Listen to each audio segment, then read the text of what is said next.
The video that captured the world's attention showed only the dramatic ending. Elon Musk silently removing his microphone and walking off stage, leaving a stunned audience and a smirking reporter behind. But what the viral clip missed was the real story that unfolded minutes earlier. A story that began with a 10-year-old girl named Maya Rodriguez, clutching a blue notebook filled with dreams that could change everything. Maya Rodriguez tightened her grip on the blue spiral notebook. As the line inched forward, her fingers traced the gold letters she had carefully painted on the cover. Big ideas that could change everything. The morning sun reflected off the glass doors of the Orpheum Theater in Los Angeles, making Maya squint as she looked up at her dad. "How much longer, Dad?" she asked, bouncing on her toes to see over the crowd. "Not too much longer, mija," Carlos Rodriguez replied, checking his watch. "Maybe 20 more minutes. The doors open at 9. Maya nodded and flipped through her notebook for the 100th time. She had spent weeks preparing her question, writing and rewriting until the words were perfect. Her 5th-grade teacher, Ms. Chen, had even helped her practice after school. "Do you think he'll really listen to my question?" Maya asked, her voice small against the buzz of the crowd. Carlos placed his hand on Maya's shoulder and gave it a gentle squeeze. "Of course he will. Your question is important, and Elon Musk likes to hear new ideas, especially from young people." Maya wasn't so sure. Elon Musk was one of the most famous people in the world. He built electric cars, sent rockets to space, and wanted to put people on Mars. Why would he care about her ideas? The crowd suddenly shifted forward, and Maya felt a flutter of butterflies in her stomach. They were moving closer to the entrance of the historic theater where the 2023 Future of AI conference was being held. Her dad had surprised her with tickets 3 months ago on her 10th birthday. He had saved up from his job as an electrician, working extra shifts on weekends to afford them. "Remember when we watched those SpaceX rockets land at the same time?"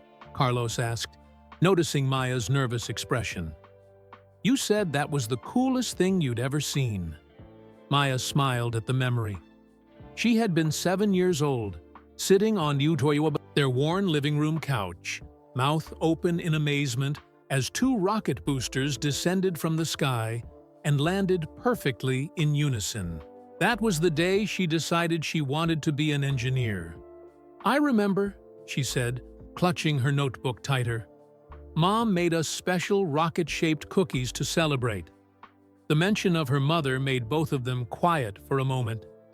At home, in their small apartment in East Los Angeles, Maria Rodriguez was resting. The cancer treatments made her tired all the time now. The doctors said she was responding well, but Maya could tell from the whispered conversations and the growing pile of medical bills on the kitchen table that things were serious. "She wanted to be here today," Carlos said softly. "She made me promise to take lots of pictures."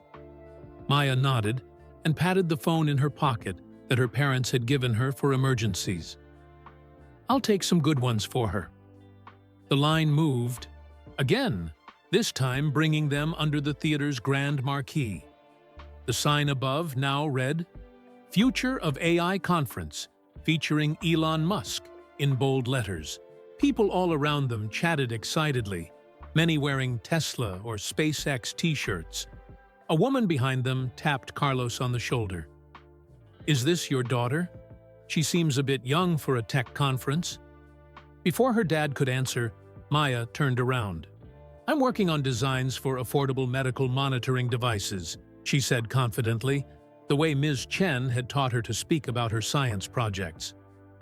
"I want to ask Mr. Musk about AI integration for home health care." The woman's eyebrows shot up in surprise, and she smiled. "Well, I hope he calls on you then." Maya felt a small surge of pride. Last year, her science fair project on a low-cost heart rate monitor had won first place. She had built it using parts from old toys and a small computer her dad had found at a yard sale. Ms. Chen said it showed real promise and could help people who couldn't afford expensive medical equipment. People, like her mom. "We're moving again," Carlos said, guiding Maya forward as the line began to flow into the theater. Inside, the Orpheum was even more beautiful than Maya had imagined. Golden details decorated the walls and ceiling, and plush red seats stretched out in neat rows. Carlos checked their tickets and led Maya toward seats in the middle section. "These are good spots," he whispered as they sat down. "Not too far back." Maya nodded, though her attention was focused on the stage. A large screen displayed the Tesla logo, and sleek-looking microphones stood ready for the speakers. She tried to imagine Elon Musk standing there, listening to her question, maybe even thinking her idea was worth exploring. "Dad," Maya said suddenly, "what if I forget what to say?" Carlos smiled. "You won't. But if you get nervous, just look at me. Pretend you're just telling me your idea, like we practice at home." Maya took a deep breath and nodded. They had practiced every night that week, with Carlos pretending to be Elon Musk, asking follow-up questions about her design. Sometimes, when her mom felt strong enough, she would listen too, offering suggestions from her hospital bed they had set up in the living room. As more people filled the theater, Maya opened her notebook again. On page 3, she had her question, written out in her neatest handwriting, with bullet points for important details she shouldn't forget to mention. On the next pages were her careful drawings of the device she had imagined, a small, affordable monitor that could track important health signs and alert doctors if something changed. The lights dimmed slightly, and a woman walked onto the stage. She welcomed everyone to the conference and went through the schedule for the day. Elon Musk would speak for 45 minutes, she explained, and then take questions from the audience for another 15. "Only 15 minutes for questions," Maya whispered worriedly to her dad. "That's plenty of time," he assured her. "There are microphones set up in the aisles. When it's question time, we'll go line up at the closest one," Maya calculated quickly. If each person took 1 minute for their question and answer, that would be 15 people total. Would she be fast enough to be one of them? The woman on stage was still talking, introducing some other speakers who would come later in the day. Maya half listened, her mind picturing what would happen when it was her turn at the microphone. Would Elon Musk smile at her? Would he think her idea was silly? Would he? The crowd erupted in applause, startling Maya from her thoughts. The woman had just announced that it was time for the main presentation.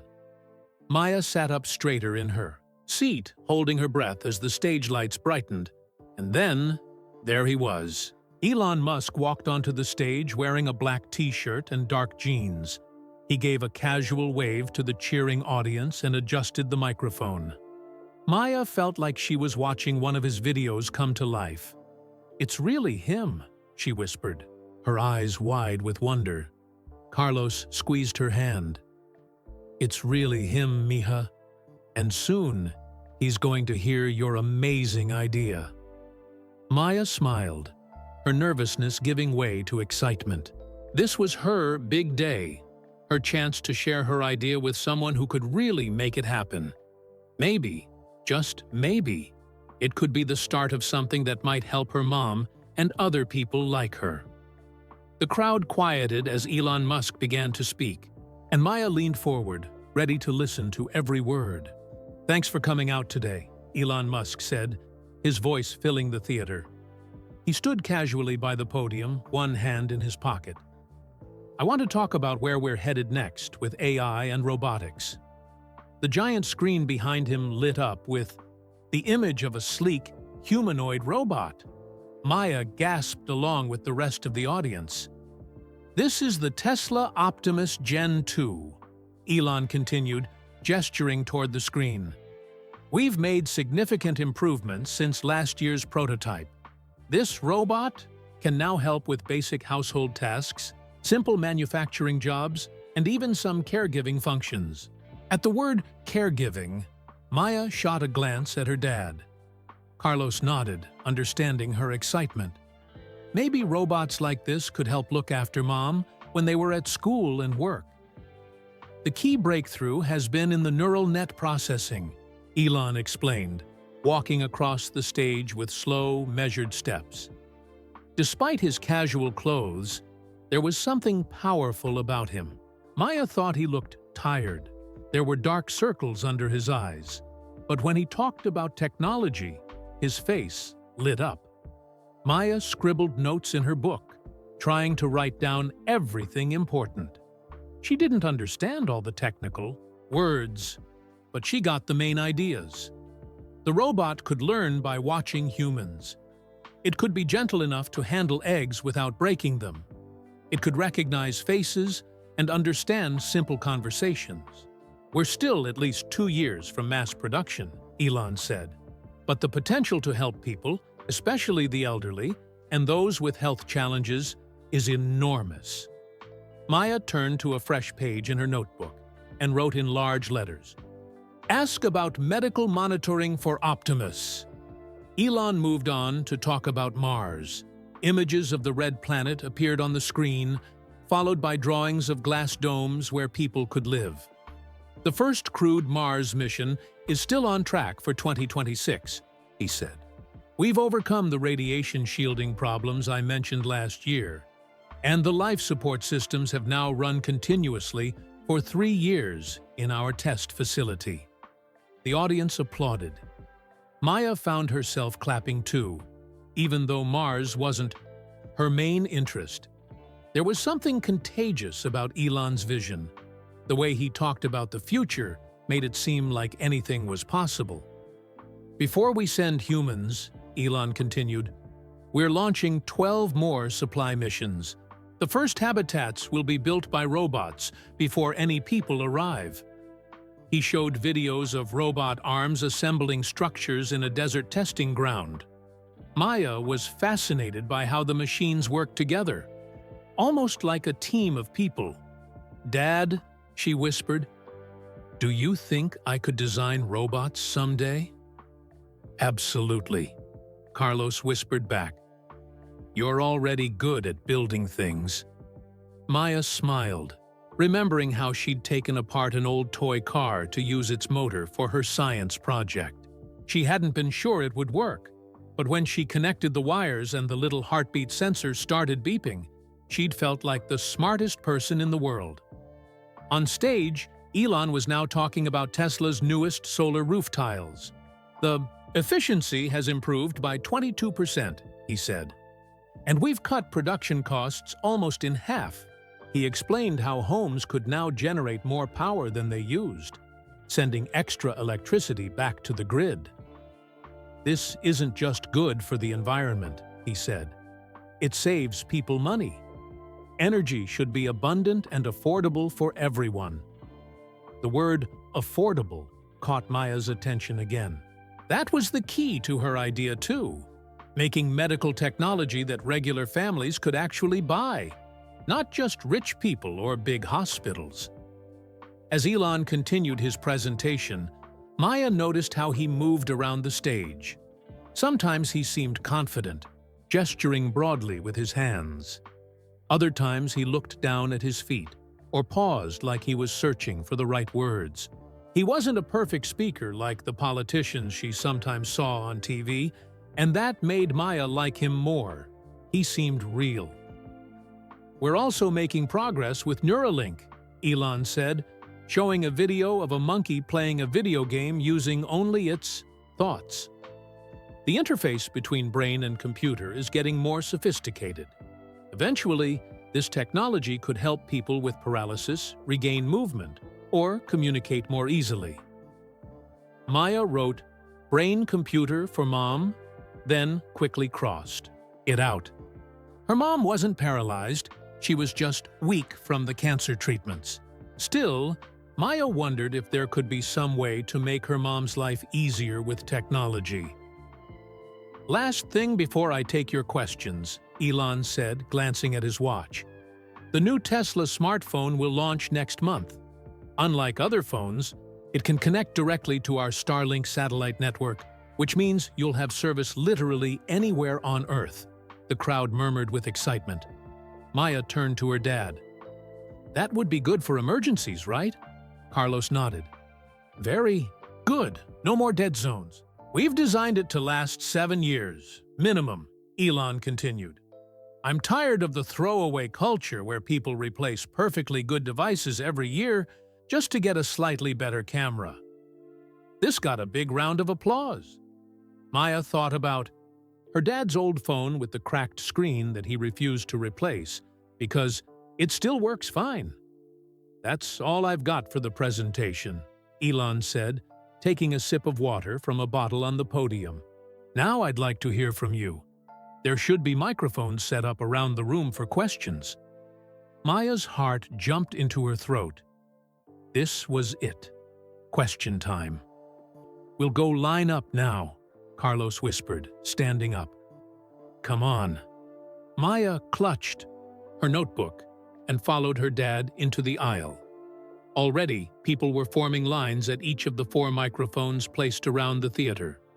Carlos led her to the one closest to their seats, but 5 people were already waiting. Will we have time? Maya asked worriedly, counting the people ahead of them. We'll make it, Carlos assured her, though he looked concerned too. Remember, some questions are quick. On stage, Elon was pointing to someone at the first microphone.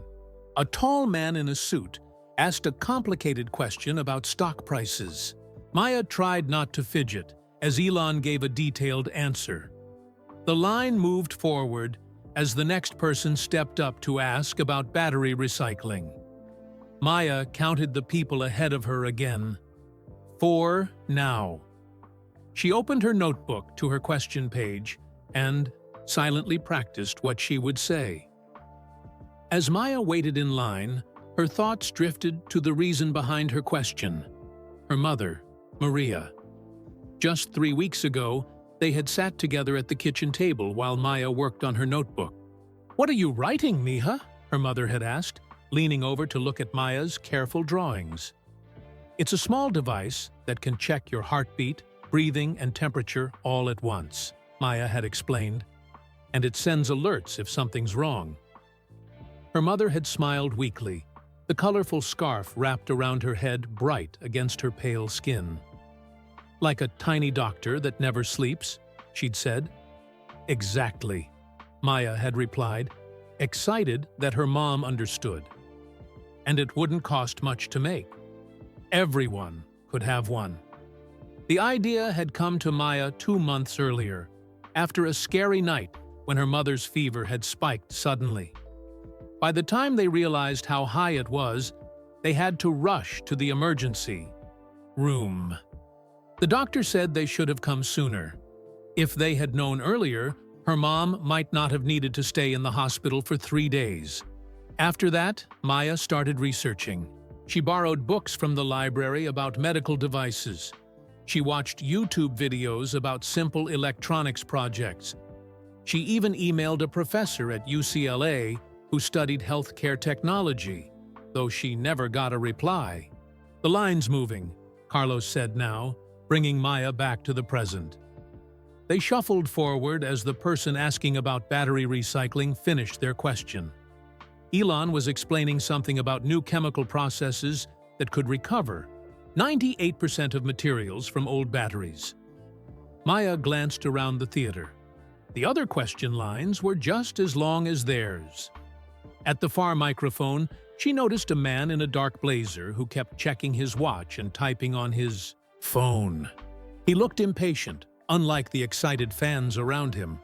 3 more people ahead of us," Carlos whispered, giving Maya's shoulder an encouraging squeeze.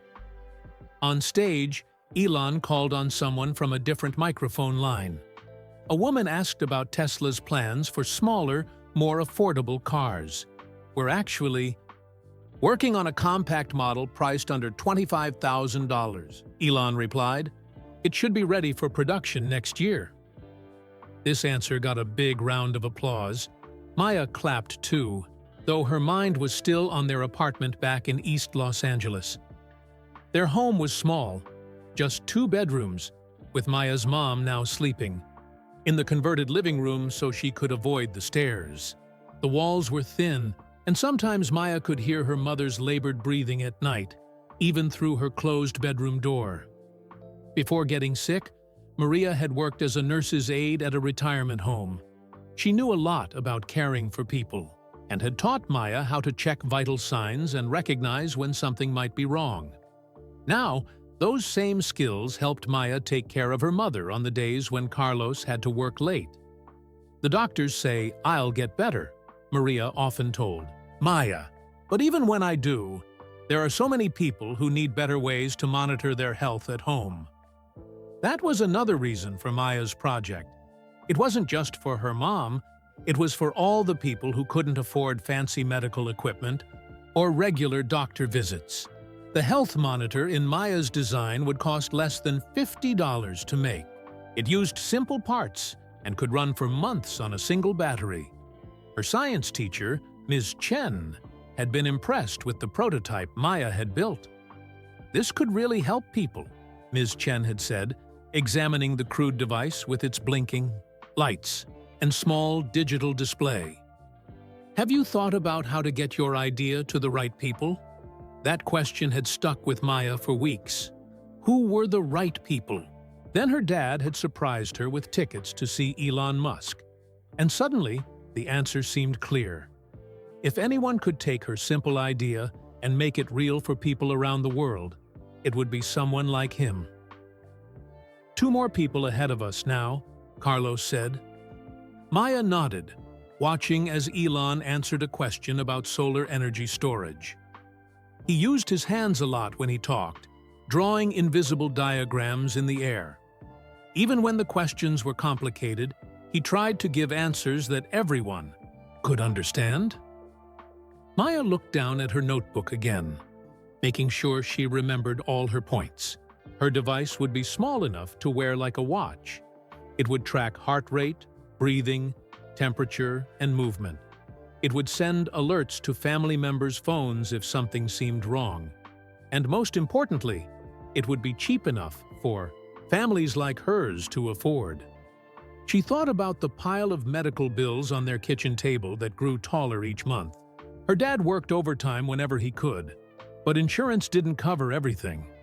Last week, she had overheard him on the phone with the hospital billing department, his voice tight as he asked about payment plans. "Next is a question from microphone 3, the event moderator announced, pointing to their line. Maya's stomach flipped as the person directly in front of them stepped up to the microphone. Just 1 more to go before her turn. The woman ahead of them asked about Elon's thoughts on AI safety and preventing machines from becoming too powerful. It was a long question, and Elon took his time answering. "We need to be careful," he said seriously. "AI could be the best thing to happen to humanity, or the worst. That's why we're building safeguards into all our systems from the ground up." As he continued talking about neural networks and ethical programming, Maya remembered the day her mother was diagnosed. They had gone to the doctor for what they thought was a bad case of the flu. When the doctor asked to speak to her parents alone, Maya had waited in the hallway, watching nurses hurry past with clipboards and medication carts. One nurse had noticed Maya sitting alone and had stopped to talk to her. "Are you okay?" she had asked, kneeling down to Maya's level. "I think my mom is really sick," Maya had replied. The nurse had nodded gently. "The doctors here are very good at helping people," she'd said. "And you know what? Sometimes the best medicines are the ones we haven't invented yet." Maya had thought about those words many times since then. What if she could be one of the people who invented new ways to help sick people? What if her idea could make a difference? "Last person before you," Carlos whispered, bringing Maya's attention back to the theater. The woman asking about AI safety was wrapping up her question. Elon nodded thoughtfully before giving his final thoughts on the subject. Next question, please, the moderator said, pointing to the person directly in front of Maya and her dad. Maya took a deep breath, just one more person, and then it would be her turn to speak to Elon Musk. The man ahead of Maya stepped up to the microphone. He was tall with curly hair and thick glasses, wearing a t-shirt with the SpaceX logo. "Hi, Mr. Musk," he said, his voice cracking slightly from nervousness. "I'm wondering about the timeline for civilian trips to the moon. When can regular people like me hope to book a ticket?"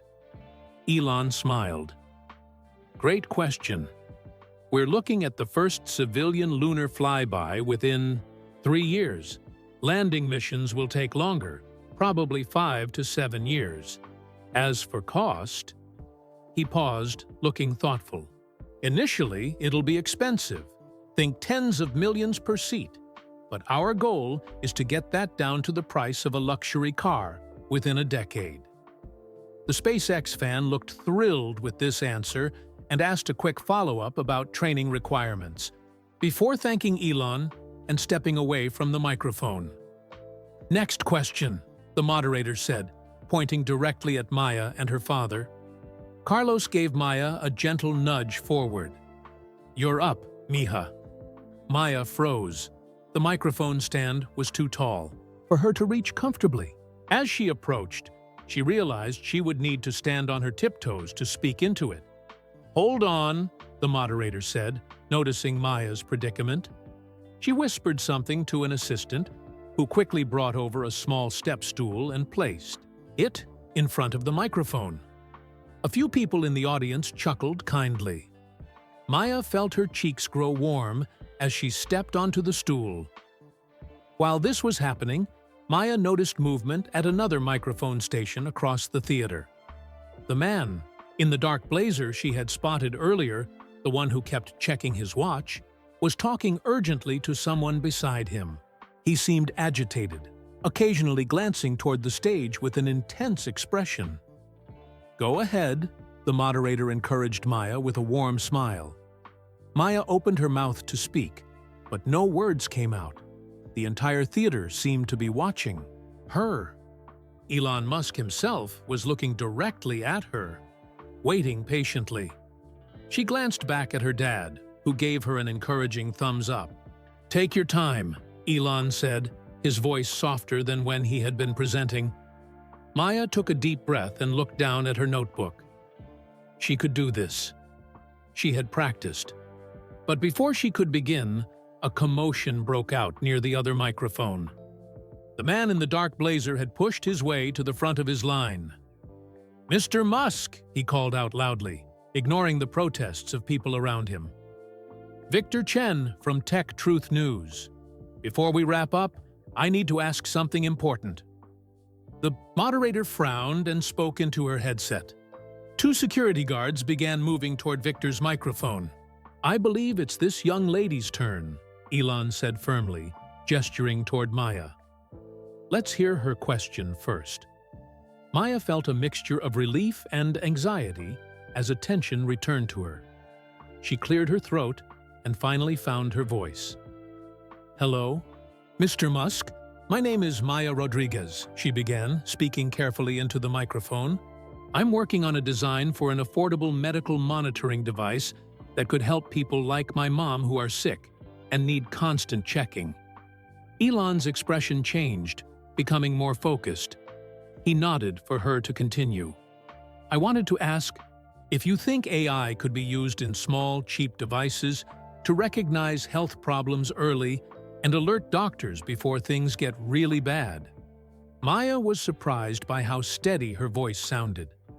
All those practice sessions with her dad had paid off. Elon leaned forward, genuinely interested. "That's actually a fantastic question," he said. "And yes, absolutely. The miniaturization of AI processors means we can now put significant computing power into very small devices." He began explaining how a simple sensor array could gather vital signs and how machine learning algorithms could spot patterns that might indicate problems. Maya listened intently, making quick notes in her book. This was exactly what she had hoped to hear. "Do you have specific ideas for this device?" Elon asked her. Maya nodded eagerly, flipping to her design pages. "I made a prototype that checks heart rate, breathing, and temperature. It sends alerts if the numbers go outside normal ranges." "May I see?" Elon asked, surprising everyone by stepping down from the stage and walking toward her. The audience murmured as Elon approached Maya's microphone. She held up her notebook, showing him the diagrams she had drawn. For a few moments, the billionaire inventor and the 10-year-old girl discussed circuit designs and sensor placements as if they were colleagues. "This reminds me of projects I worked on in college," Elon said, pointing to one of her sketches. "Have you considered adding oxygen saturation monitoring? That's becoming cheaper to implement." "I wanted to," Maya replied, "but the sensors were too expensive for my budget." Elon nodded understandingly. "That's changing fast. Listen, I'd like to have our medical technology team look at your designs. Would that be okay?" Maya's eyes widened. "Really?" "Really," Elon confirmed. "What you're working on matters. Simple, affordable monitoring could help millions of people." Maya could hardly believe what was happening. She looked back at her dad, who was beaming with pride. Meanwhile, across the theater, Victor Chen was growing increasingly agitated. He had been sidelined and was now arguing with one of the security guards. He kept gesturing toward the stage and pointing at his watch. "Mr. Musk needs to answer my question," Victor insisted loudly. "The public has a right to know." The moderator spoke firmly into her microphone. "Sir, please step back from the microphone. We're following our scheduled order for questions." Elon, still standing near Maya, glanced over at the commotion. A slight frown crossed his face before he turned back to Maya. "Can someone from your team get this young engineer's contact information?" he called to his staff. Then, to Maya, he said, "Keep developing your ideas. The world needs problem solvers like you." As Elon turned to head back to the stage, the moderator announced, "We have time for one final question." The moderator scanned the room, looking at the remaining people lined up at the microphones. "Let's go to microphone 4, she said, pointing to the station farthest from Maya. Victor Chen's face flushed with anger as another person was selected. He began waving his press badge in the air. "I have a critical question about recent allegations," he shouted. The security guards moved closer to him, speaking in low voices. One of them placed a hand on Victor's shoulder, which he immediately shrugged off. Maya watched this scene unfold as she stepped down from her stool, still holding her notebook tightly against her chest. She could hardly believe what had just happened. Elon Musk, the real Elon Musk, had looked at her designs and thought they were good. Carlos squeezed through the line to reach his daughter. "You did amazing, Mija," he whispered, giving her a quick hug. "I'm so proud of you." One of Elon's assistants, a young woman with short black hair and smart glasses, approached them. "Hi there," she said, kneeling slightly to be at Maya's eye level. "I'm Priya, part of Mr. Musk's technical team. Could I get your contact information?" Mr. Musk was serious about having our medical division look at your concept. Maya nodded, still feeling like she was in a dream. Carlos pulled out a business card with his information and handed it to Priya. "Maya is 10, he explained, "so you can reach her through me. I'm her father, Carlos Rodriguez." Priya nodded, typing the information into her tablet. "And could you tell me a bit more about this project? Is it for a science fair or—" "It started that way." Maya found her voice. "But then my mom got sick with cancer, and I realized how useful it could really be." Priya's expression softened. "I see. That makes it even more meaningful." She finished typing and looked up. "We'll be in touch within the next week." Mr. Musk doesn't say things like that unless he means them. As Priya walked away, Maya turned to her dad with wide eyes. Do you think they'll really call? Yes, Carlos said firmly. And even if they don't, you just showed your ideas to Elon Musk. That's incredible all by itself. On stage, Elon was answering the final audience question about sustainable farming practices on Mars. Maya listened with half an ear, still processing her own interaction with him. Meanwhile, Victor Chen was having a heated conversation with the event staff near his microphone. Though they had turned off his microphone, Maya could see him gesturing dramatically, his face getting redder by the second. He kept pointing at Elon and then at his phone, as if there was something urgent he needed to show. What's wrong with that man? Maya asked her dad. Carlos frowned. Some people want attention more than they want answers, he said quietly. Let's head back to our seats for the end of the presentation. As they made their way back to their row, Maya noticed a woman sitting nearby who had also been watching Victor. She had curly hair pulled back in a ponytail and was taking notes on a small laptop. The woman looked familiar. Dad, Maya whispered. Isn't that Ms. Jackson from the local news? Carlos glanced over. I think you're right. Layla Jackson. She does those investigative reports? Maya remembered seeing her on the evening news, standing outside City Hall or corporate headquarters with a serious expression. She always asked tough questions about things like pollution or housing prices. On stage, Elon was wrapping up his answer about Mars farming.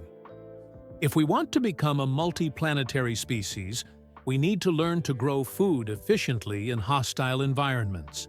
The same technology could help address food shortages here on Earth. The audience applauded enthusiastically.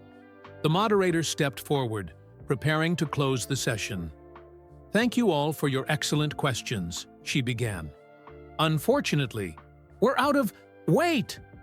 Victor Chen's voice cut through the theater as he managed to reach an unmuted microphone. The public deserves answers about Project Sanctuary. The moderator looked startled. The security guards who had been speaking with Victor now moved quickly toward him. But he had already seized his moment. Elon's expression changed instantly. His face, which had been animated and engaged while talking about Mars, suddenly became completely blank. He stared at Victor, saying nothing. Mr. Musk, is it true that Tesla secretly abandoned a program to develop affordable medical devices for children's hospitals in favor of more profitable ventures? Victor called out. A murmur ran through the crowd. Maya looked up at her dad in confusion. What's he talking about? She whispered. Carlos shook his head. I don't know. Layla Jackson was now typing rapidly on her laptop, her eyes darting between Victor and Elon. On stage, Elon's face had gone from blank to tense. His jaw tightened visibly, and his eyes narrowed. The moderator stepped toward him, speaking quietly, near his ear, but he raised a hand slightly, indicating he would handle it. That characterization is completely false, Elon said, his voice controlled, but with an edge of anger. Tesla has never withdrawn support from any children's healthcare initiative we've committed to. Victor pushed forward. But internal documents show that Project Sanctuary was shelved when its profitability projections didn't meet shareholder expectations. The technology could have saved thousands of young lives. The security guards had reached Victor now and were attempting to move him away from the microphone. He resisted, raising his voice even louder. The public has a right to know why you prioritized Mars rockets over sick children. The theater had grown uncomfortably quiet. Maya felt a knot forming in her stomach. The man's accusations reminded her of her mother's situation. People who needed medical help but couldn't afford it. Could Elon Musk really have canceled a project that might have helped sick kids?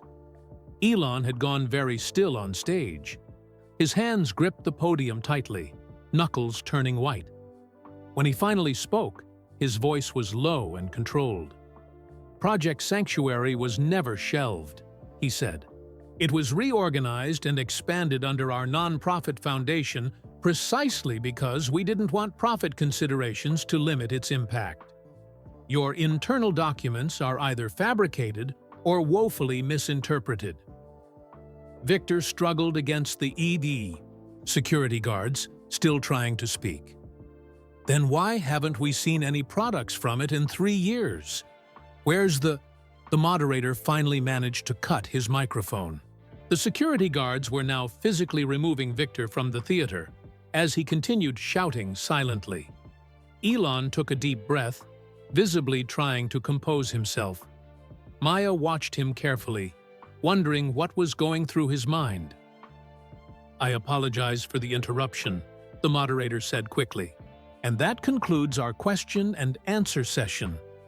Thank you, Mr. Musk, for your time today."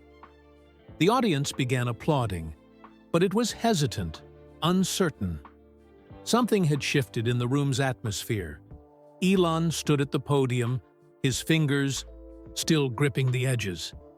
He looked like he wanted to say something more, to address Victor's accusations directly, but instead, he just nodded at the audience.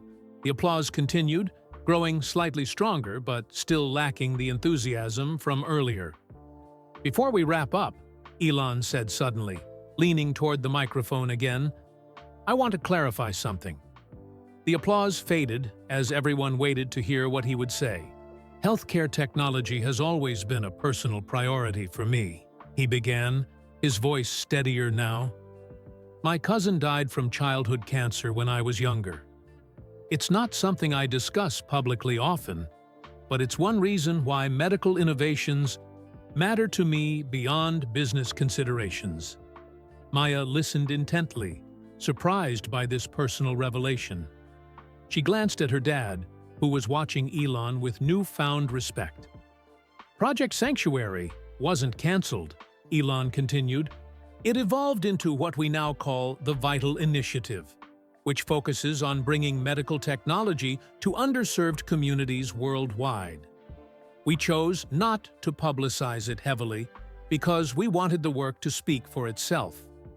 The first devices are being deployed in rural clinics across 20 countries this summer." He paused, looking around the theater.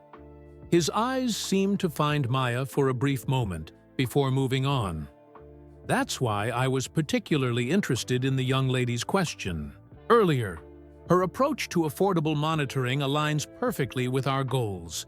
Sometimes the best innovations come from people who are solving problems they understand personally, not from corporate boardrooms."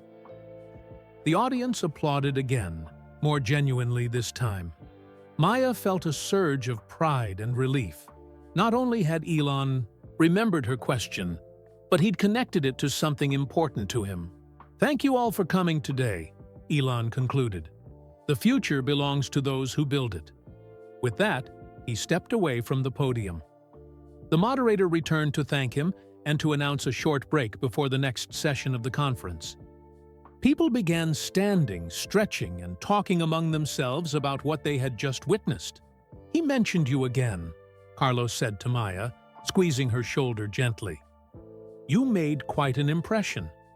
Maya nodded, still processing everything that had happened. She opened her notebook to a blank page and quickly jotted down notes about Project Sanctuary and the Vital Initiative. Maybe she could look up more information about them later. If Elon's company was already working on affordable medical devices, perhaps they would have resources or ideas that could help with her own project. Around them, people were filing out of their rows toward the lobby for the break. Some were discussing Elon's presentation excitedly, while others were debating the confrontation with Victor Chen. "Do you think that angry man was telling the truth?" Maya asked her dad, as they joined the slow-moving crowd in the aisle. Carlos considered the question carefully. "I don't know all the facts," he said finally. "But jumping up and yelling accusations doesn't seem like the best way to get to the truth." If he had real concerns, There are better ways to address them. Maya nodded, thinking about how her teacher, Ms. Chen, always encouraged students to ask questions respectfully, even when they disagreed about something. As they reached the theater lobby, Maya spotted Layla Jackson, the reporter, speaking rapidly into her phone while typing notes on her laptop. She seemed to be filing a story about what had just happened. "Want some water, Mija?" Carlos asked, pointing to a refreshment table set up along one wall. "Yes, please," Maya replied, suddenly realizing how dry her throat felt after all the excitement. While her dad went to get drinks, Maya found a relatively quiet corner where she could look through her notebook again.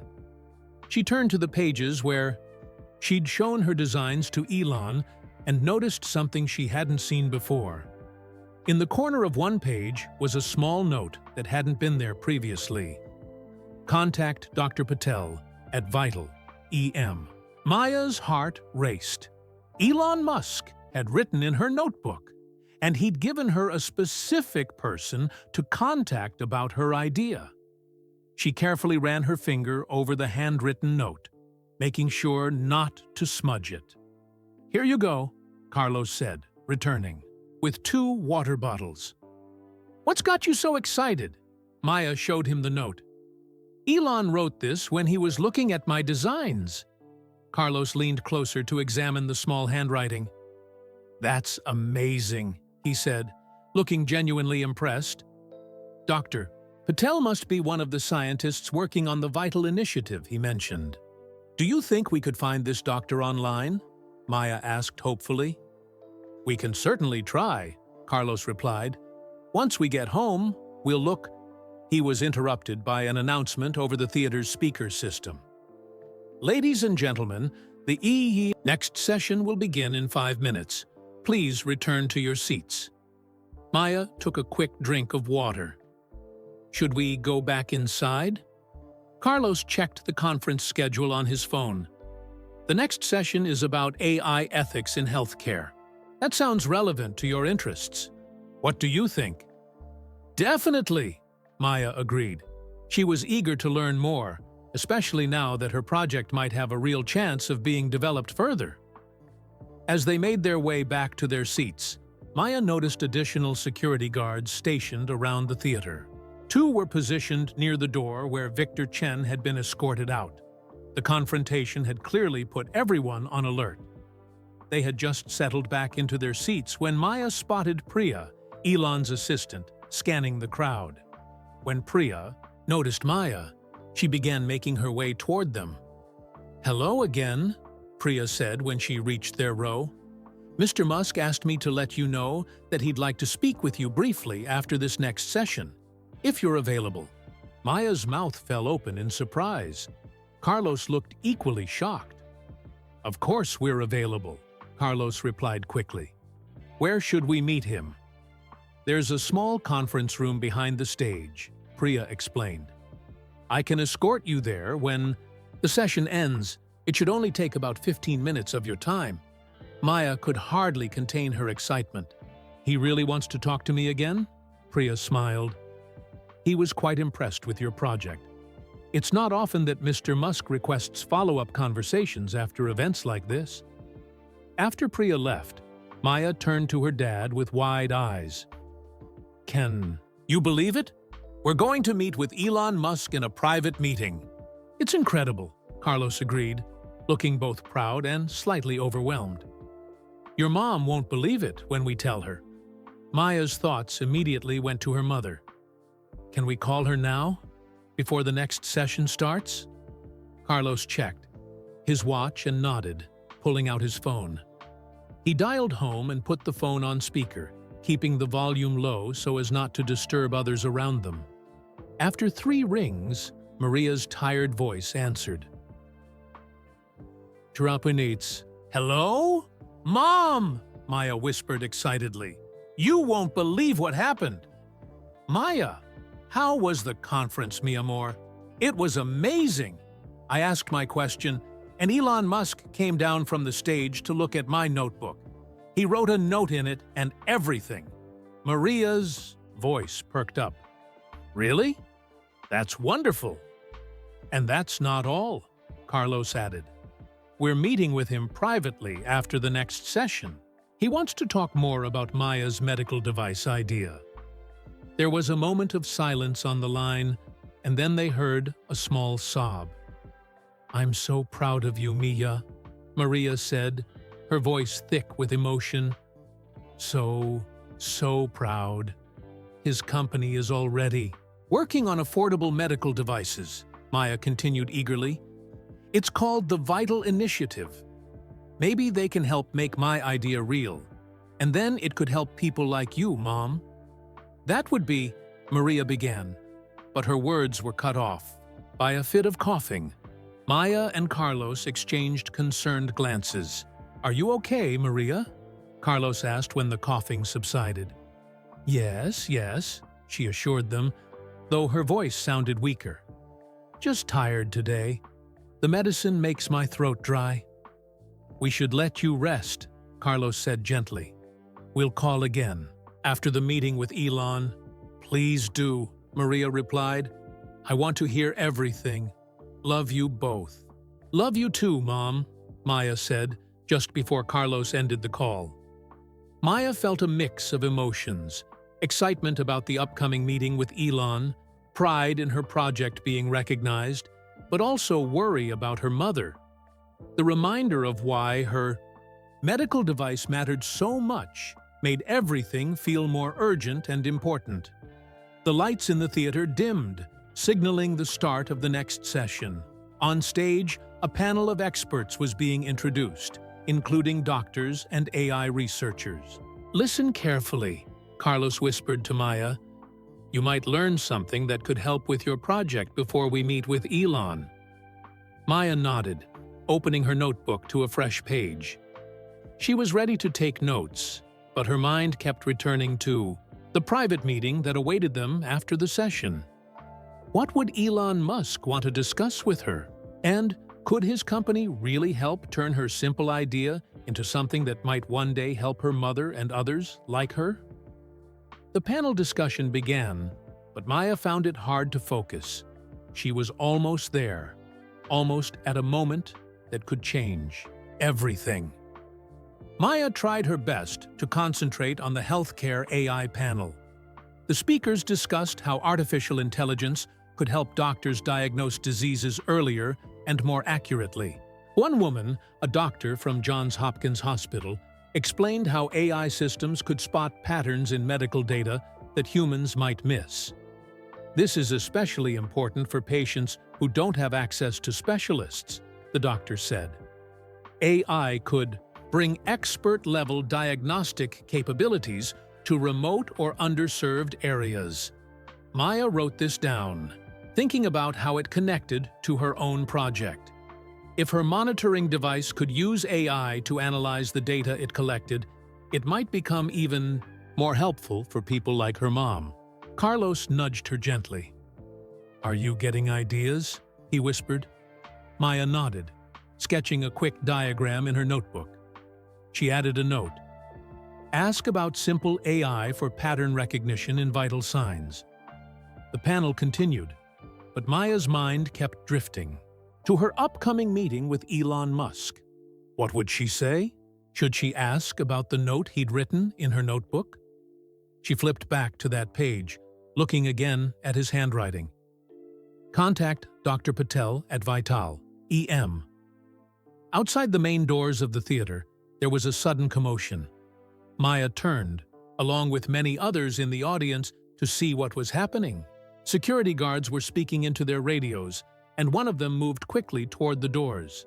The panelists continued talking, either not noticing the disturbance or choosing to ignore it. But the murmurs in the audience grew louder as people began speculating about what was going on. "What's happening?" Maya asked her dad. Carlos frowned, craning his neck to see better. "I'm not sure," he replied. "Might be nothing." Priya, Elon's assistant, appeared at the side of the stage, speaking urgently with one of the event organizers. The organizer looked concerned, nodding as Priya gestured toward the back of the theater. A moment later, the doors at the rear of the theater burst open. Victor Chen stormed in, followed by two security guards trying to stop him. "This isn't over!" Victor shouted, holding up his phone. "I have proof!" The moderator of the panel looked startled. "Sir, this is a private event. You've been asked to leave." But Victor wasn't listening. He marched down the center aisle, his face flushed with anger. "Where's Musk?" he demanded.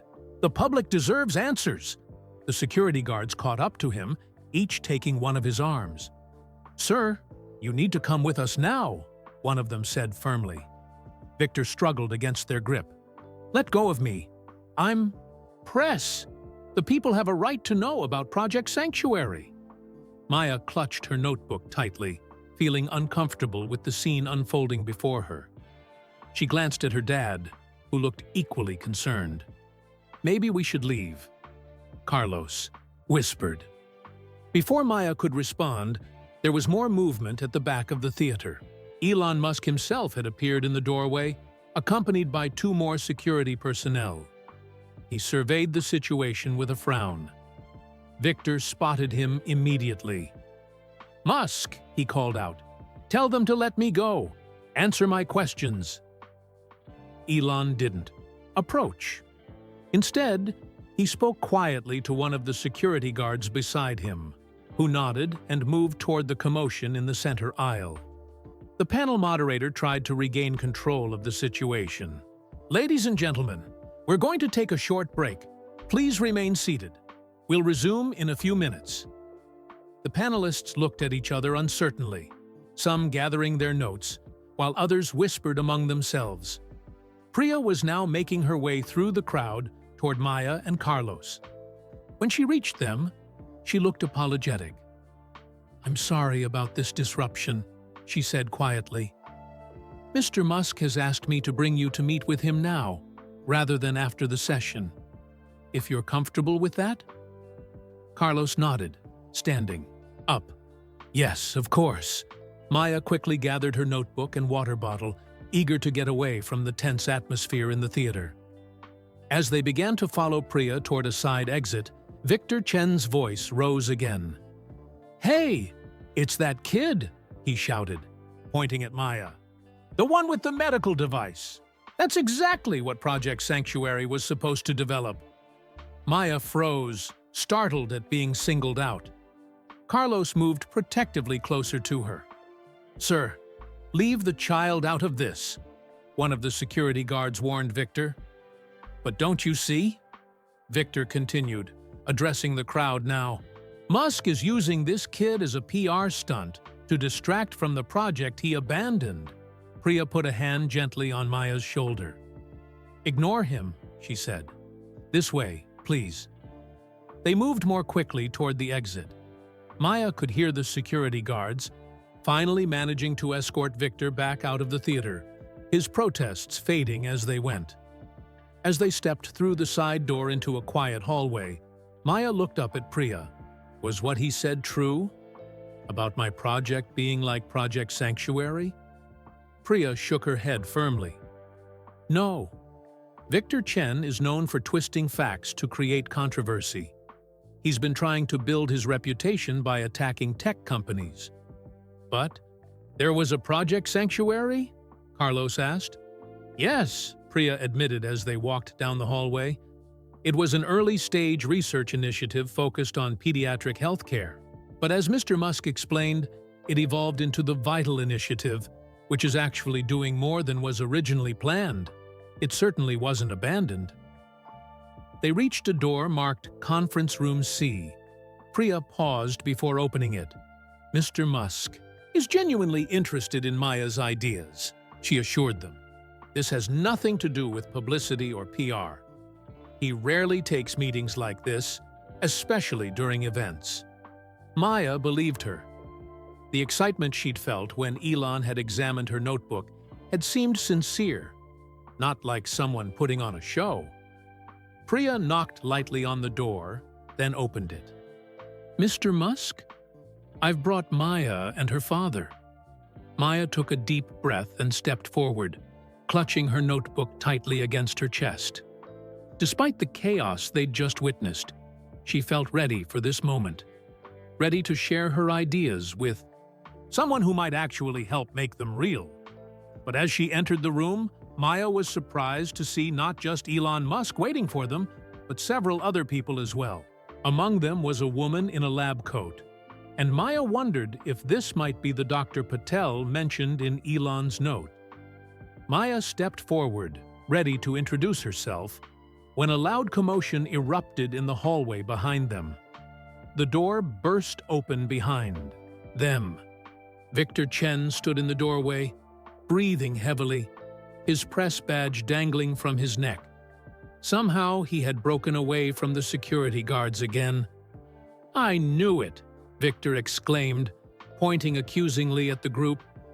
"A secret meeting about Project Sanctuary." Two security guards appeared immediately behind Victor, grabbing his arms. "Sir, you are trespassing now," one of them said sternly. "This is your final warning." Elon Musk stood up from his chair, his expression a mix of frustration and resignation. "Mr. Chen, this is a private conversation with a young innovator. It has nothing to do with your conspiracy theories." The woman in the lab coat stepped forward. "I'm Dr. Amara Patel, head of the Vital Initiative," she said calmly. "Mr. Chen, we've answered your emails multiple times with documentation showing the evolution of our healthcare projects. If you have specific questions, you can direct them to our media relations team." Maya recognized the name from Elon's note in her notebook. So this was Dr. Patel. Victor wasn't backing down. "The public deserves to know why children's hospitals are still waiting for technology you promised 3 years ago." "That's enough," said a tall man in a suit who had been standing quietly in the corner of the room. "Mr. Chen, I'm Tesla's legal counsel. You're making false accusations that could be considered defamatory. The security team will escort you from the premises now, and if you continue, we will pursue legal action." The security guards tightened their grip on Victor's arms, preparing to remove him. "You haven't heard the last of this, Musk," Victor shouted as he was pulled away. "People will know the truth." The door closed behind them, and the room fell silent for a moment. Maya stood awkwardly beside her father, clutching her notebook and wondering if they should leave too. Elon sighed, running a hand through his hair. "I apologize for that interruption," he said, turning to Maya and Carlos. "Please, have a seat." Maya sat down at the conference table, placing her notebook in front of her. Carlos took the chair beside her, looking somewhat bewildered by everything that had just happened. "Let me make proper introductions," Elon said, his tone becoming warmer. "Dr. Amara Patel heads our Vital Initiative, which focuses on accessible healthcare technology. Neil Grayson is our engineering lead for medical devices, and Sarah Weber oversees our AI implementation for diagnostic systems." The 3 other people in the room nodded in greeting.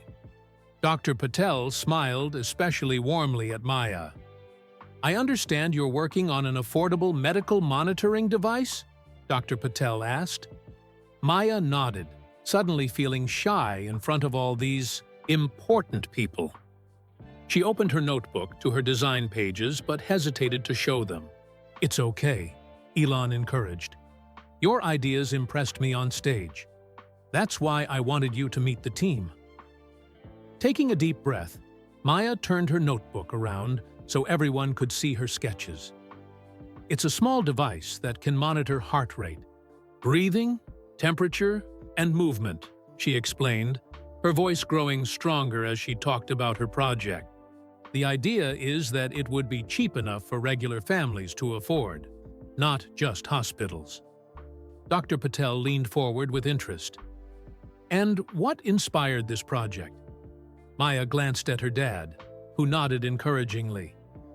"My mom has cancer," she said. "One night her fever got really high really fast, and we didn't know until it was almost too late. I thought if we had a way to check on her that didn't need someone watching all the time, it would help. The room grew quiet. Dr. Patel's expression softened with understanding. "That's a powerful motivation," she said gently, "and actually very similar to what drove the creation of our initiative." Neil, the engineering lead, had been studying Maya's sketches. "You've done an impressive job with the circuit design," he said, "especially considering your age. Have you built a prototype?" "A very basic one," Maya replied, gaining confidence. "It can measure heartbeat and temperature, but it's not very accurate yet." "May I?" Neil asked, gesturing toward her notebook. Maya nodded, and Neil took the notebook, examining her designs more closely. Sarah, the AI specialist, looked over his shoulder. "The approach is remarkably similar to our EasyScan device," Sarah commented. "But you've simplified it in ways we hadn't considered." Elon, who had been quietly observing, spoke up. "That's exactly why I wanted this meeting. Sometimes we overcomplicate things in the corporate world. Maya's design strips away unnecessary elements while preserving the core functionality." Dr. Patel nodded in agreement. "What's your power source?" she asked Maya. "Just regular batteries," Maya explained. "I wanted it to work without needing to be plugged in or recharged all the time. And I designed it so when the battery gets low, it gives plenty of warning." "Smart thinking," Dr. Patel said. "Battery anxiety is a real issue with medical devices." Carlos, who had been listening with growing amazement, finally spoke. "Are you saying Maya's idea could actually be useful to your company?" Elon exchanged glances with Dr. Patel before answering. "More than useful. We believe her approach could help us create a more affordable version of our monitoring systems." Maya's eyes widened. "Really? Really?" Elon confirmed. "Our current focus has been on hospital-grade equipment, but there's enormous need for home monitoring that's both reliable and affordable." Dr. Patel opened her laptop and turned it to show Maya a sleek medical device. "This is our current model. It costs about $300 to produce, which means it has to sell for much more to cover development and distribution." "My design wouldn't cost more than $50 to make," Maya said. "Maybe even less if it was made in bigger numbers." Neil looked impressed. "Have you calculated the component costs?" Maya nodded and flipped to another page in her notebook, where she had listed the prices of each part based on her research at the library and online. "This is remarkably thorough," Neil said, genuine respect in his voice. Sarah, who had been quiet, suddenly spoke up. "What if we offered Maya an opportunity to work with our team to develop this further?" Elon nodded thoughtfully. "That's exactly what I was thinking." He turned to Carlos. "With your permission, we'd like to invite Maya to participate in a special Young Innovators program with the Vital Initiative. She would collaborate with our engineers to develop her concept, with full credit for her contributions." Carlos looked stunned. "You're serious?" "Completely," Elon replied. "We would cover all expenses for her participation, including travel to our development lab in Palo Alto once a month. The rest could be done remotely." Maya could hardly believe what she was hearing. "Would this help make the devices available to people who need them? People like my mom?" Dr. Patel smiled gently. "That's the goal. And speaking of your mother," she glanced at Elon, who nodded for her to continue. "Part of our program includes compassionate use access. Participants' family members can receive early versions of the technology they helped develop." Carlos's eyes grew moist. "That would be incredible." Maya felt a surge of emotions, excitement, hope, and a fierce determination. This wasn't just about her idea anymore. It could actually help her mom and others like her. "I want to do it," she said. Firmly, Elon smiled. "Excellent. Priya will work out the details with your father." He looked at Maya with genuine respect. "The world needs more problem solvers like you, Maya." For the first time since her mother's diagnosis, Maya felt something she had almost forgotten. Pure, uncomplicated happiness. This was her moment, a chance to make a real difference. But outside in the hallway, Victor Chen was still arguing loudly with security, determined to ask his question about Project Sanctuary one way or another. The meeting continued for another 20 minutes as they discussed the details of Maya's involvement with the vital initiative. Dr. Patel asked thoughtful questions about Maya's design choices, while Neil suggested some technical improvements that could make her device even more effective. The key is maintaining the simplicity while improving accuracy, Neil explained. Your approach keeps costs down by focusing only on the most essential functions. Maya soaked up every word, taking careful notes. She couldn't wait to tell her mother about this opportunity. Meanwhile, the commotion in the hallway had grown louder. Victor Chen's voice rose above the others, still demanding answers about Project Sanctuary. Elon checked his watch with a frown. "I should address this situation before it escalates further." He turned to Priya. "Could you please get Mr. Rodriguez the paperwork for the Young Innovators program, and make sure they have my contact information?" "Of course," Priya replied, already pulling documents from her tablet.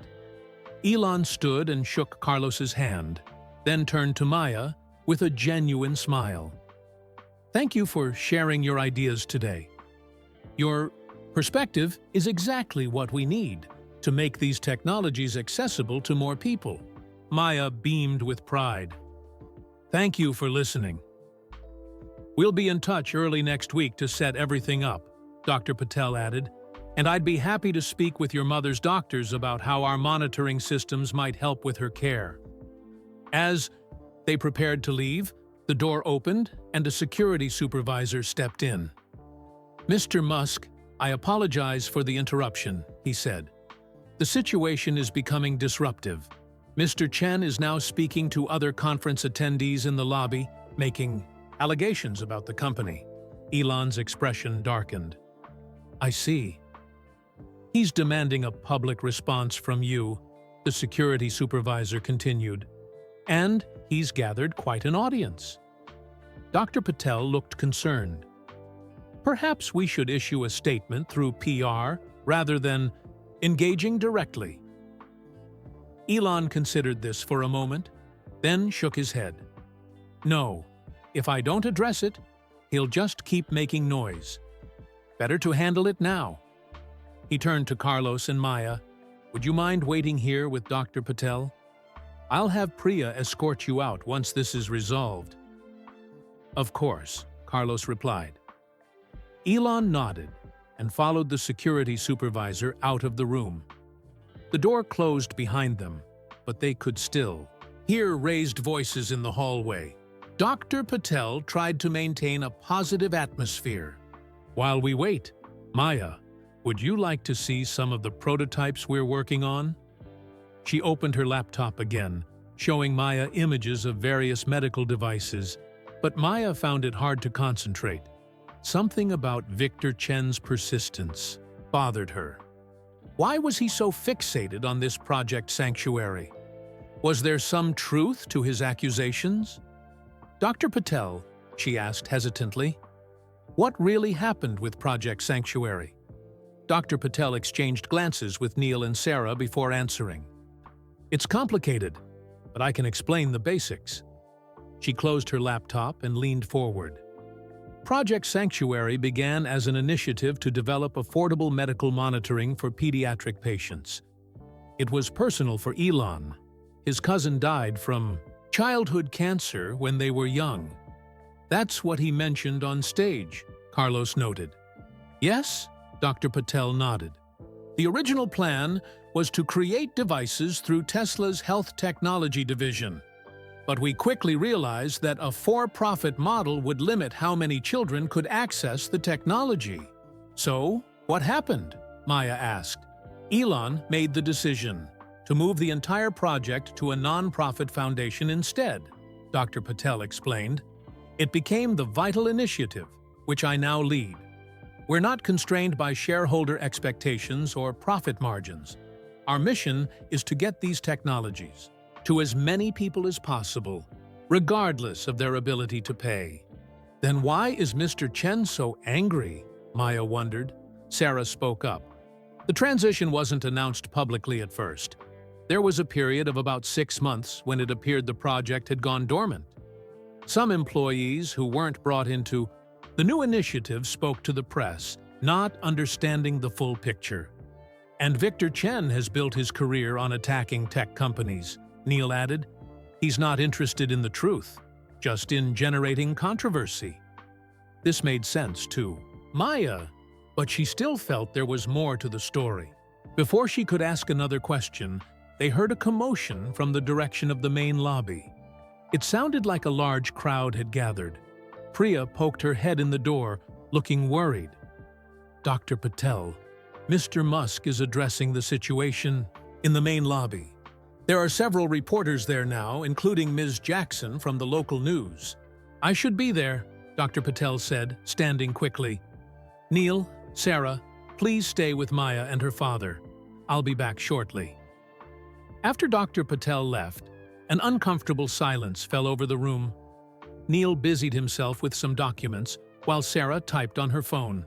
Carlos put his arm around Maya's shoulders. Are you okay, Mija? He asked quietly. Maya nodded, but the tension in the air was making her uneasy. Do you think Elon is in trouble because of that man's questions? I don't think so, Carlos assured her. Sometimes people just want attention, even if it means causing problems for others. After a few minutes, Maya's curiosity got the better of her. Could we go see what's happening? She asked. Neil looked uncertain. We were asked to wait here. Please? Maya persisted. We'll stay in the back where no one notices us. Neil exchanged glances with Sarah, who shrugged. I suppose we could. Observe from the hallway, he conceded. But we need to stay out of sight. They made their way through the corridor toward the main lobby. As they got closer, they could hear Victor Chen's voice clearly. The public deserves to know why you abandoned a project that could have saved children's lives, Victor was saying loudly. Was it because the profit margins weren't high enough for your shareholders? They reached a position where they could see into the lobby without being noticed. A crowd of at least 50 people had gathered, including several with press badges and cameras. Victor stood in the center, facing Elon, who looked calm but tense. Dr. Patel stood beside Elon, along with the Tesla legal counsel they had met earlier. I've already explained that the project wasn't abandoned, Elon replied evenly. It was restructured and expanded as the Vital Initiative. Then, why the secrecy? Victor demanded. Why no press releases or public announcements for 6 months? Because we were focused on doing the work, not publicizing it, Elon said. Not everything needs to be a PR exercise.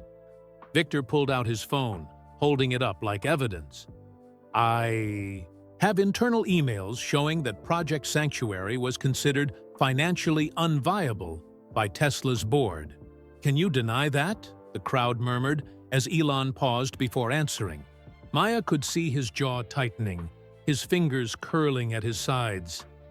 Those emails are taken out of context, Elon finally said.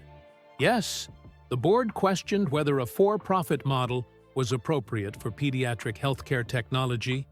That's precisely why we moved it to a non-profit structure where financial constraints wouldn't limit its impact. Victor stepped closer, his voice taking on a more aggressive tone. But isn't it true that the real reason you're suddenly interested in medical devices again is because of the potential AI applications? That the sick children were just a convenient story for investors? Something in Elon's expression changed at that moment. Maya could see it even from a distance, a flash of real anger in his eyes. Mr. Chen, Elon said, his voice now dangerously Quiet. You clearly came here today with an agenda, not to seek the truth. Victor sensed he had struck a nerve and pressed harder. The public has a right to know if you're using sick children as a PR shield for your business ambitions, especially given what happened with your cousin. The room fell silent. Elon's face went completely still, all emotion draining from it. Dr. Patel looked shocked, while the legal counsel stepped forward as if to intervene. Maya felt her dad's hand tighten on her shoulder. "That was too far," Carlos whispered. For several seconds, Elon didn't move. He stared at Victor with an intensity that made the reporter shift uncomfortably. When Elon finally spoke, his voice was barely audible, forcing everyone to lean in to hear. "You have no right to mention my cousin." The crowd sensed the shift in atmosphere. Several people backed away slightly, creating more space between themselves and the confrontation at the center of the lobby. Victor, however, seemed encouraged by getting a reaction. "If your cousin's illness inspired Project Sanctuary, as you've claimed, then the public deserves to know why that project disappeared for 6 months, only to reappear under a different name." Elon took a deep breath, visibly working to control his emotions. Dr. Patel can provide you with a complete timeline of the transition from Project Sanctuary to the Vital Initiative, along with budgets showing that funding actually increased under the new structure. Dr. Patel nodded. "We have all the documentation ready. As Mr. Musk explained, we moved the project to a foundation structure specifically to remove profit considerations from decisions about who could access the technology." Victor wasn't satisfied. "Then explain these emails," he insisted. Scrolling through his phone, one Tesla board member wrote, and I quote, "Project Sanctuary lacks the return on investment to justify continued resource allocation." Another replied, "Agreed. We should sunset this initiative." Elon's expression darkened further.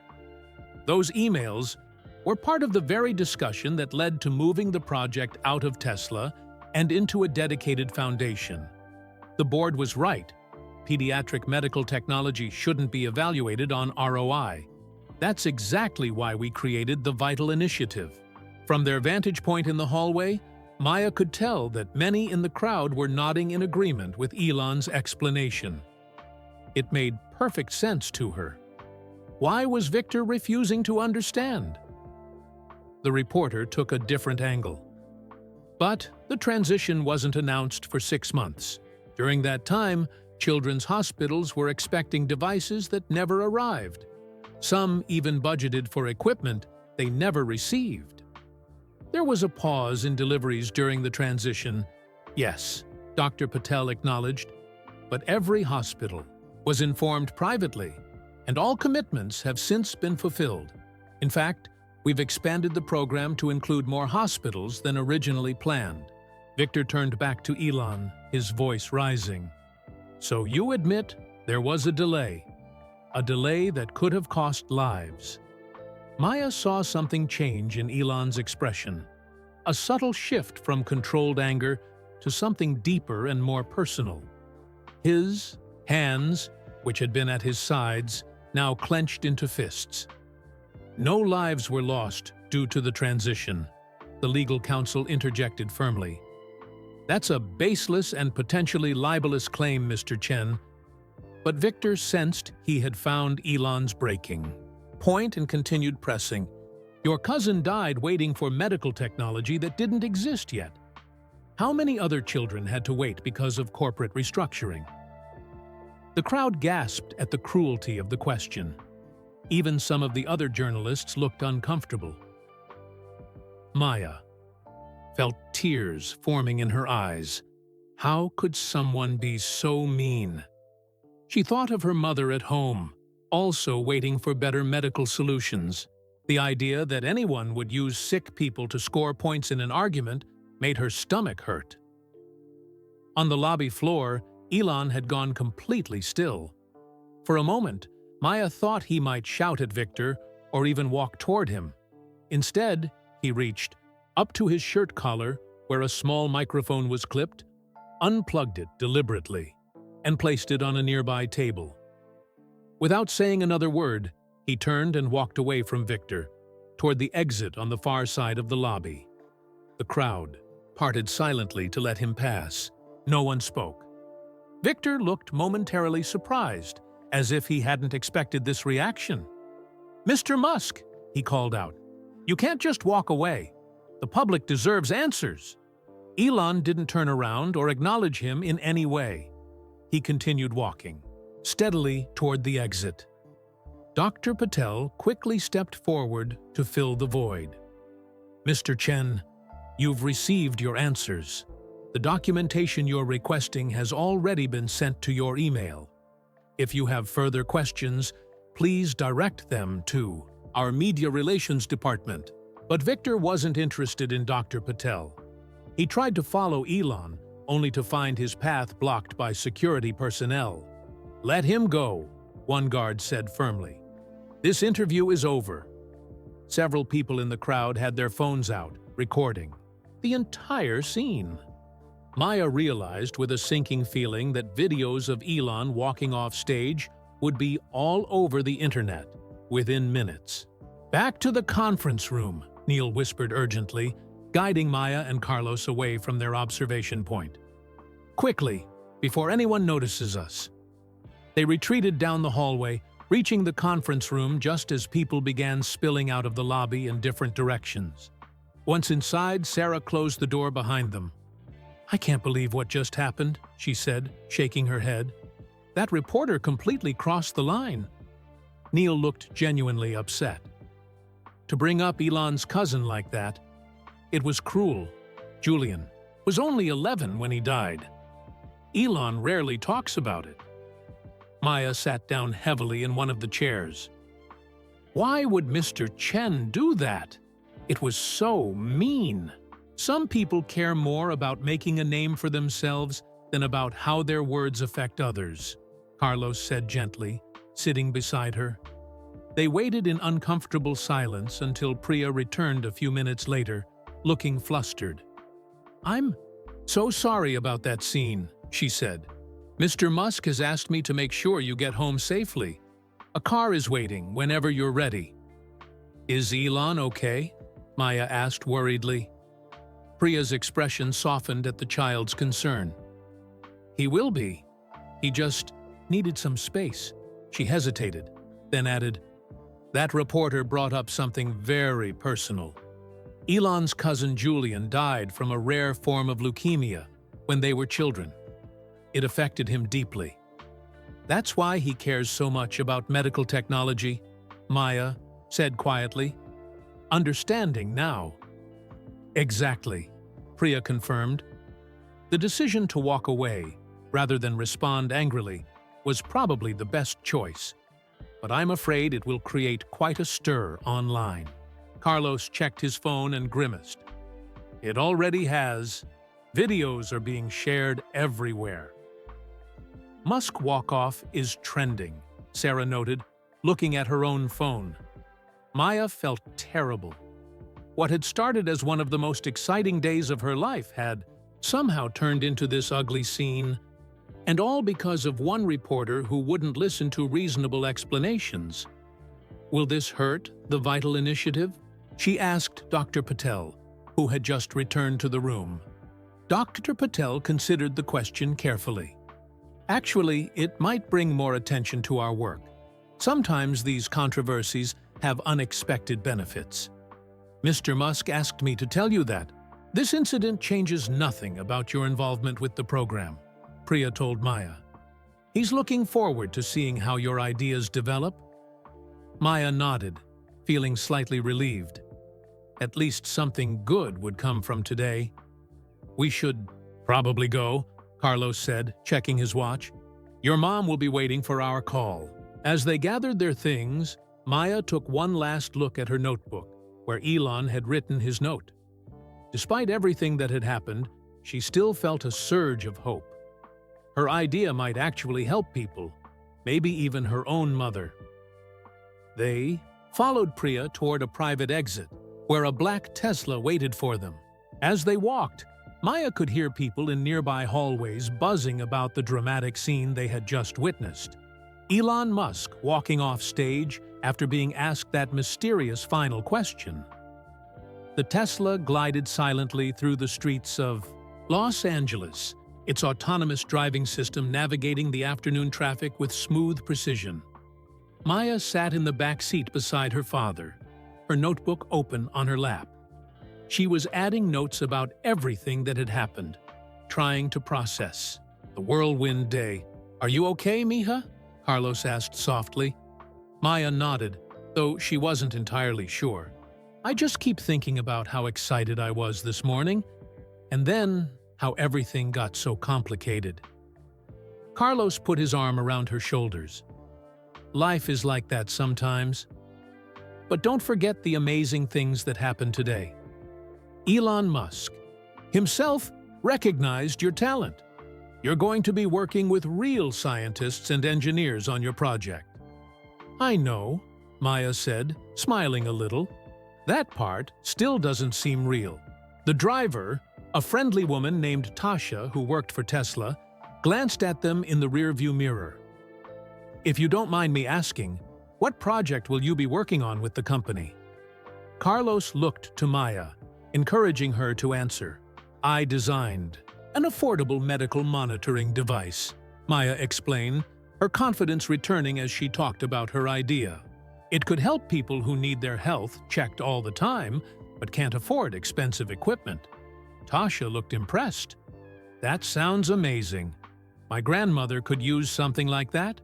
She has heart problems, and the monitoring system the hospital recommended costs thousands of dollars." "Exactly," Maya said eagerly. "My mom has cancer, and we have the same problem. My device would only cost about $50 to make." "Well, I hope it becomes real soon," Tasha replied. "Sounds like it could help a lot of people." As they continued the drive, Maya's attention was drawn to a news alert that popped up on the car's dashboard screen. The headline read, "Tech Titan Tantrum. Elon Musk storms off stage at AI conference." Tasha quickly turned off the notification, but not before Maya had seen it. "Sorry about that," the driver said awkwardly. "It's okay," Carlos assured her. "We were there. It didn't happen that way." Maya felt a surge of protectiveness toward Elon. "He didn't storm off or have a tantrum," she said firmly. "That reporter was being really mean about his cousin who died." Tasha nodded sympathetically. "The news doesn't always get things right. They go for the most dramatic version." A thought occurred to Maya. Will people know I was there? Will they connect me to what happened? Carlos looked concerned. He hadn't considered this possibility. "I don't know. Maybe. We're very careful about protecting the privacy of the young innovators in our programs," Tasha assured them. Mr. Musk specifically instructed that Maya's participation should be kept confidential for now. This was a relief. Maya didn't want her classmates or teachers finding out about her project from some sensationalized news story. She wanted to tell them herself, in her own way. As they approached their neighborhood in East Los Angeles, the contrast between the gleaming Tesla and the modest surroundings became apparent. Their apartment building was old but well-maintained, with window boxes full of flowers that neighbors took turns tending. "We're home," Carlos said, as the car pulled up to the curb. "Thank you for the ride, Tasha." "My pleasure," she replied. "Someone from the Vital Initiative will be in touch early next week about the program details." Maya gathered her notebook and water bottle. As she stepped out of the car, she noticed a small group of neighbors watching with curious expressions. A Tesla in this neighborhood was an unusual sight. Mrs. Gonzalez from the apartment next door waved from her porch. "Que carro tan bonito!" she called out admiringly. Maya waved back, but didn't stop to chat. She was eager to tell her mother about everything that had happened. Inside their apartment, they found Maria sitting up in her bed in the converted living room, watching a small television. She looked tired but alert, her face lighting up when she saw them. "There you are!" she exclaimed.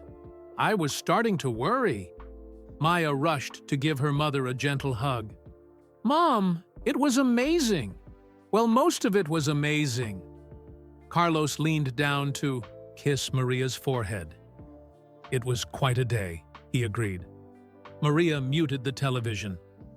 "Tell me everything." Over the next 20 minutes, Maya and Carlos took turns recounting the events at the conference. Maya showed her mother the note Elon had written in her notebook and explained about the Young Innovators program with the Vital Initiative. Maria's eyes filled with tears of pride. "My brilliant girl," she said, squeezing Maya's hand. "I always knew you would do incredible things." "Dr. Patel said they might be able to help with your treatment too," Carlos added.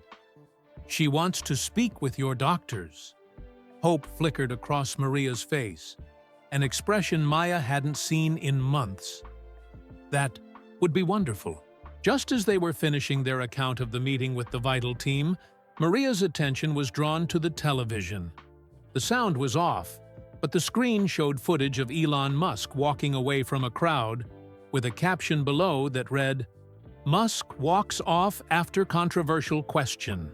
"Is that what happened?" Maria asked, reaching for the remote to turn the sound back on. Carlos quickly explained about Victor Chen and his aggressive questioning. He brought up Elon's cousin who died from cancer when they were kids. It was a pretty low blow. Maria winced in sympathy. Poor man. Having something so personal thrown at him in public. They watched as a news anchor discussed the incident with a panel of commentators.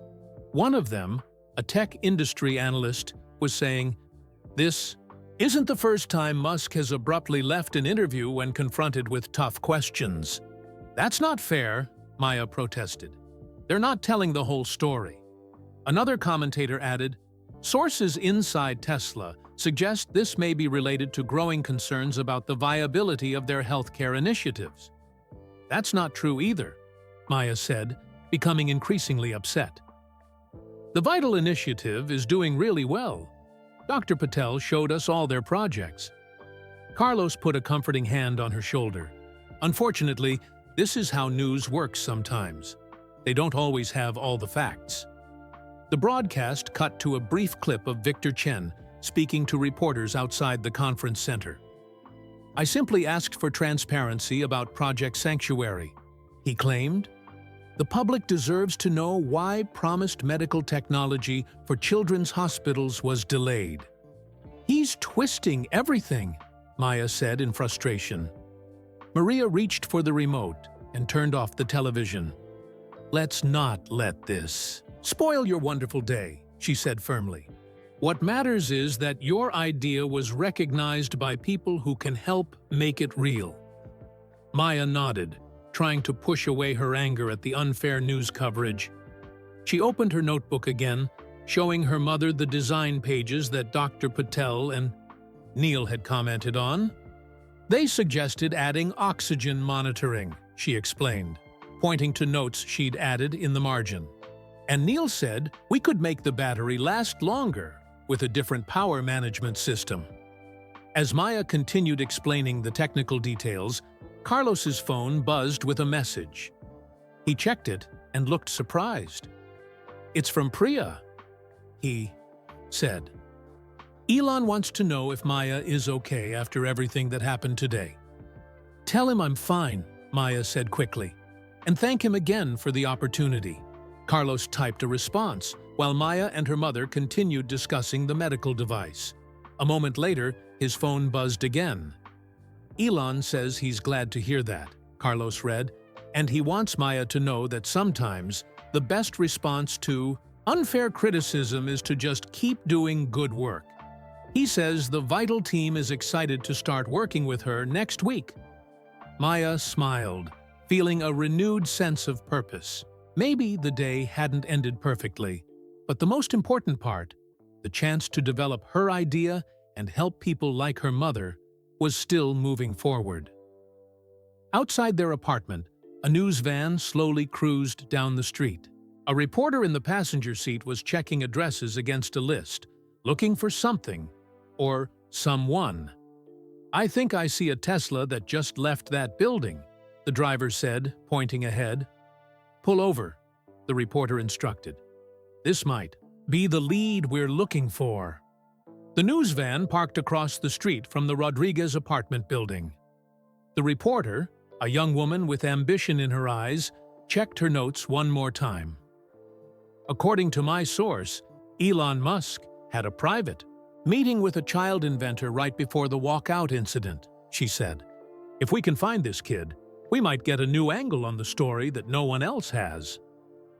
The reporter, Jessica Wyatt from Channel 7 News, stepped out of the van with her cameraman following close behind. They approached the apartment building, scanning the names listed beside the buzzers at the entrance. "Rodriguez. There are 3 different Rodriguez families here," Jessica noted with frustration. "We need more information." Just then, Mrs. Gonzalez emerged from the building, carrying a small grocery bag. "Excuse me, ma'am," Jessica called out, putting on her most friendly smile. "I'm Jessica Wyatt from Channel 7 News. We're doing a story on young inventors in Los Angeles. I heard there's a child in this building who's been working on an amazing project. Would you happen to know who that might be?" Mrs. Gonzalez looked at the reporter suspiciously. "Why do you want to know?" "It's a positive story," Jessica assured her. "We want to highlight young talent in our community." Mrs. Gonzalez hesitated, then nodded toward the second floor. "Maya Rodriguez. Very smart girl. Her mother is sick, and Maya is trying to help her with some invention." "Thank you so much," Jessica said, already heading for the entrance. "Which apartment?" "2B," Mrs. Gonzalez replied, before adding, "But leave them alone if they don't want to talk. They've been through enough." Jessica barely acknowledged the warning as she and her cameraman hurried up the stairs. Finding apartment 2B, she straightened her jacket and knocked firmly on the door. Inside, Carlos was helping Maria take her evening medication when they heard the knock. Maya was at the kitchen table, making a list of questions she wanted to ask Dr. Patel when they spoke next week. "I'll get it," Carlos said, walking to the door. He looked through the peephole and frowned. "Who is it, Dad?" Maya asked, noticing his expression. "A woman I don't recognize, with a man holding a camera," Carlos replied quietly. "Stay here." He opened the door just a few inches, keeping the security chain in place. "Yes?" Jessica put on her brightest smile. "Mr. Rodriguez, I'm Jessica Wyatt from Channel 7 News. We'd love to speak with your daughter Maya about her invention and her meeting with Elon Musk today." Carlos's face hardened. "How did you find us?" "We have our sources," Jessica said vaguely. "This could be a wonderful opportunity for Maya to share her story with the community. Young inventors are an inspiration to other children."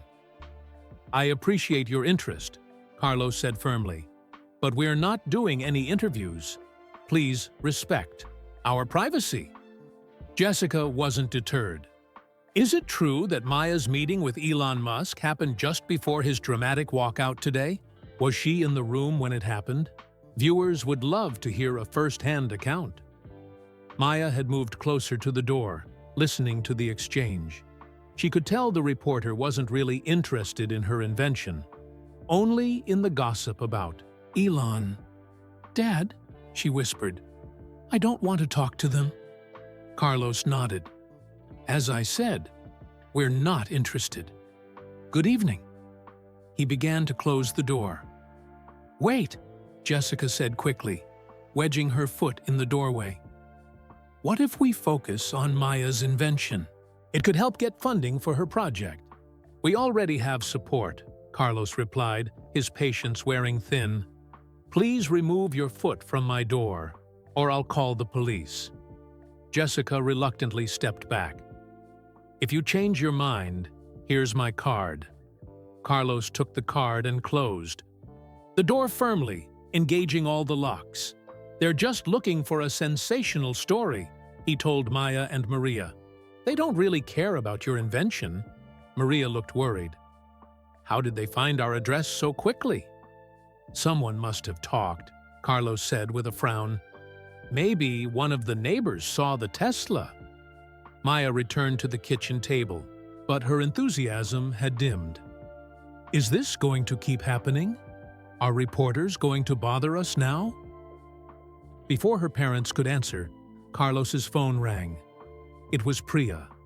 Mr. Rodriguez, she said when he answered, we've become aware that reporters may be trying to contact Maya about today's events. Has anyone approached you yet? Just now, actually, Carlos confirmed. Channel 7 News. We didn't speak to them. Good, Priya said with relief. Mr. Musk is concerned about Maya being dragged into this media situation. He's arranged for security to be stationed near your building tonight, just as a precaution. They'll be in an unmarked car and won't disturb you. Carlos thanked her and ended the call, explaining the situation to Maya and Maria. Elon is sending security to protect us? Maya asked, surprised. Not exactly to protect us, Carlos clarified. More to keep reporters from bothering us. Maya thought about this. He feels responsible for what's happening. He cares about you, Maria said gently. He doesn't want his problems to affect your life. As they were speaking, Maria's phone chimed with a text message. She checked it and looked surprised. It's from Dr. Wells, she said, referring to her oncologist. He says he received a call from Dr. Amara Patel about my case, and they've scheduled a consultation for Monday morning. Carlos and Maya exchanged amazed glances. The Vital Initiative team was already working to help Maria, just as they had promised. Things are moving fast, Carlos remarked. Just then, Maya's phone buzzed with a news alert. The headline read, Musk issues statement on conference walkout. She opened the alert and read aloud. Elon Musk has released a brief statement addressing today's incident at the Future of AI conference. He writes, I chose to walk away rather than respond with anger to a deliberately provocative and personal attack. The Vital Initiative continues its mission to develop affordable healthcare technology. I regret that this distraction has overshadowed the important work being done by our team and partners. He handled it well, Maria commented. Maya nodded in agreement, but she still felt troubled by how unfairly Elon had been treated. Victor Chen had twisted facts and brought up painful personal memories just to create controversy. It wasn't right. Later that evening, after her parents had gone to bed, Maya sat by her window, looking down at the street. She could see the unmarked security car Priya had mentioned, parked discreetly across the way. The news van had left hours ago, but she wondered if they would return tomorrow. Her phone buzzed with an incoming text from an unknown number. Cautiously, she opened it. Maya, this is Elon. Priya gave me your number. I wanted to apologize personally for the media attention you may be experiencing. That was never my intention. Your project is too important to be overshadowed by today's distraction. Dr. Patel will call tomorrow to discuss next steps. Rest assured, we are fully committed to helping develop your monitoring device. And yes, this is really me texting. Get some rest. Big things ahead. Maya read the message twice, hardly believing that Elon Musk himself was texting her directly. She carefully typed a response. Thank you, Mr. Musk. I'm sorry about what happened with that reporter. It wasn't fair. I'm excited to work with Dr. Patel and her team. My mom already heard from her doctor about a consultation. The reply came almost immediately. Glad to hear it. And Maya? You can call me Elon. Maya smiled and put her phone away. She opened her notebook one last time before bed, looking at the pages of designs that had started as a simple science project and had now become something much bigger. On the last page, she wrote, "Today, I learned that good ideas matter more than drama. Some people want to create problems, but others want to solve them. I want to be a problem solver like Elon." 6 months later, Maya stood nervously backstage at a different conference center. She wore a new dress her mother had helped. Her pickout and her hair was pulled back in a neat ponytail. Her notebook, the same one from that fateful day, was clutched tightly in her hands. On the stage, Dr. Amara Patel was addressing the audience. And so it gives me great pleasure to introduce the newest addition to our vital home monitoring line. The Rodriguez Monitor is the most affordable medical tracking device we've ever produced, with a retail price of just $75. It was inspired by the work of our youngest ever innovator, who recognized a need that many of us had overlooked. Please welcome Maya Rodriguez. As Maya walked onto the stage to enthusiastic applause, she spotted her parents in the front row. Her mother, now in remission, looked healthier than she had in over a year. Beside them sat Elon Musk, applauding, with genuine pride. This was the real story, not the dramatic walkout that had made headlines, but the quiet collaboration that followed. A story about problem solvers working together to create something that would help thousands of families like Maya's. That was worth more than any viral video or sensational headline could ever be. And it had all started with a single question. From a 10-year-old girl who refused to give up on her mother, or her ideas.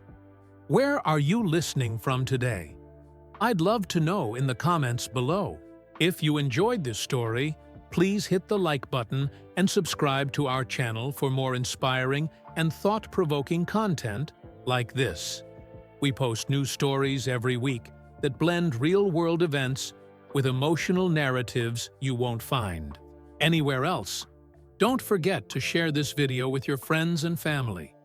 Not only will it help our channel grow, but it also spreads awareness about the importance of affordable healthcare technology and the power of young innovators to change the world. Thank you for listening, and we'll see you in the next story.